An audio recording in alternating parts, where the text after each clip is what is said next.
Le mendiant. Le lendemain, Ulysse se rend dans son palais, accompagné du porcher Eumée. Tandis qu'ils arrivent devant la demeure royale, Ulysse aperçoit un vieux chien étendu sur un tas de fumier devant la porte.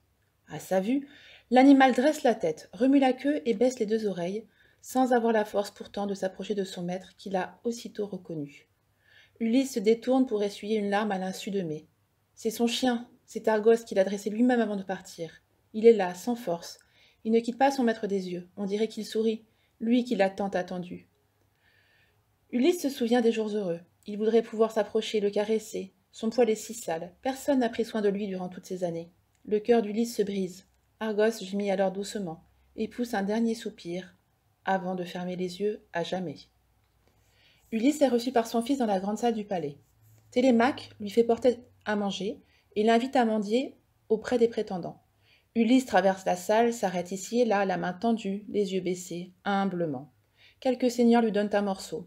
Antinoos se met à l'insulter. « Tu sens mauvais, l'étranger! Retourne d'où tu viens! Ta vue gâche mon repas! » Ulysse recule en lui faisant cette réponse. « Tu pourrais bien pourtant me donner de ce pain que tu manges dans une maison qui n'est pas la tienne. » Furieux, Antinoos se saisit d'un tabouret et le lance sur Ulysse qui est atteint à l'épaule mais ne bronche pas, solide comme un roc. Il hoche la tête et se tait, se contentant de s'asseoir dans un coin pour manger. Pénélope fait alors savoir qu'elle souhaite parler au mendiant. Mais Ulysse, par prudence, reporte leur entrevue au soir, en l'absence des prétendants. Survient alors le mendiant du pays, celui qui va de porte en porte chaque jour à Ithaque. Connu pour sa goinfrerie, il est sans force ni énergie. À première vue pourtant, sa grande taille en impose. Ici, on le surnomme Hyros. À peine entré, il veut chasser Ulysse de sa propre maison.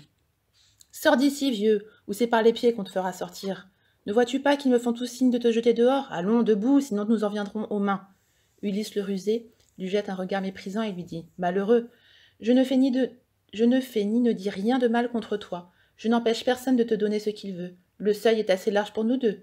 Tu n'as rien à m'envier, tu es mendiant comme moi. Ne cherche pas d'affrontement, car tout vieux que je sois, je peux te mettre en sang et t'éloigner à jamais du palais du fils de Laërte. » Pris de colère, Hyros le vagabond lui répond. « Tu parles comme une vieille assise au coin du feu. Je vais te démolir de mes deux mains et te faire cracher toutes tes dents.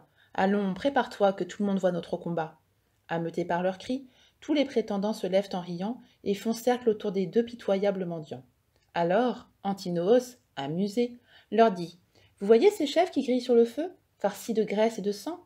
Le vainqueur choisira celle qu'il voudra et participera à tous nos festins, tandis qu'aucun autre mendiant ne pourra plus approcher de notre table. » Alors l'ingénieux Ulysse leur lance « Soit, mais jurez par le plus fort des serments que pour aider Héros, vous ne ferez pas la folie de me frapper pour m'abattre. » Ainsi dit-il, et tous jurent docilement. Alors, Ulysse, retroussant ses haillons, montre ses belles grandes cuisses, puis ses épaules carrées, sa poitrine et ses bras puissants. Athéna, toute proche, grandit la vigueur de ses membres. Les prétendants stupéfaits se regardent les uns les autres et se disent qu'il ne va bientôt plus rien rester du pauvre Hyros. Le mendiant se sent mal, mais on le déshabille de force et on l'amène apeuré.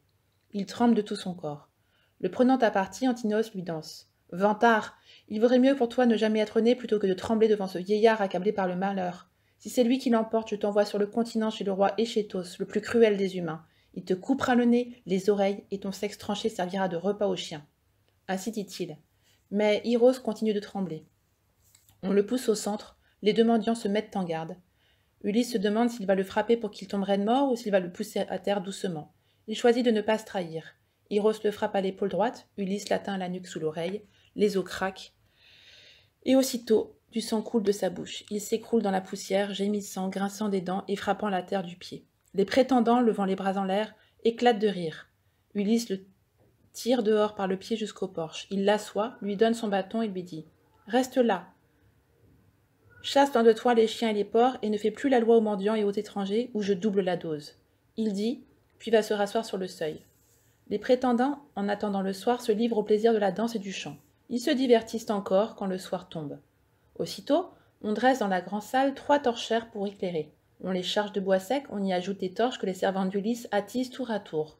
C'est alors que l'ingénieux Ulysse, qui veut les éloigner de la salle, s'adresse à elle avec douceur. « Ô servante d'un maître absent depuis si longtemps, regagnez les appartements de votre illustre reine. Moi, je m'occuperai du feu. J'entretiendrai la lumière pour tous ces gens, même s'ils restent ici toute la nuit. Ils n'auront pas raison de moi car je suis trop endurant. » Ainsi dit-il.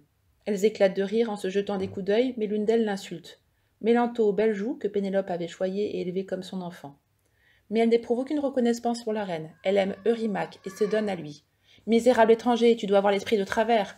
Au lieu d'aller dormir dans un asile, tu restes ici, à tenir des discours insolents devant tous ces héros sans que ton cœur en soit troublé. Est-ce le vin qui te monte à la tête? Ou est-ce une de tes habitudes de parler pour ne rien dire? À moins que tu ne sois grisé d'avoir battu Hyrros. Prends garde. Un autre plus robuste que lui pourrait se lever et te frapper sur le crâne avec ses poings vigoureux pour te chasser d'ici, tout barbouillé de sang. En le regardant d'un œil noir, Ulysse lui rétorque. « Chienne, je vais de ce pas répéter tes propos à Télémaque pour qu'il t'arrache les membres immédiatement. » La panique s'empare des servantes. Elle s'enfuit de la salle en tremblant, croyant qu'il dit la vérité. Ulysse reste près des torchères pour les surveiller, tandis qu'il échafaude des plans qui ne resteront pas inutiles. Le soir arrive. Après avoir fait les libations aux dieux, il est temps pour les prétendants de rentrer chez eux.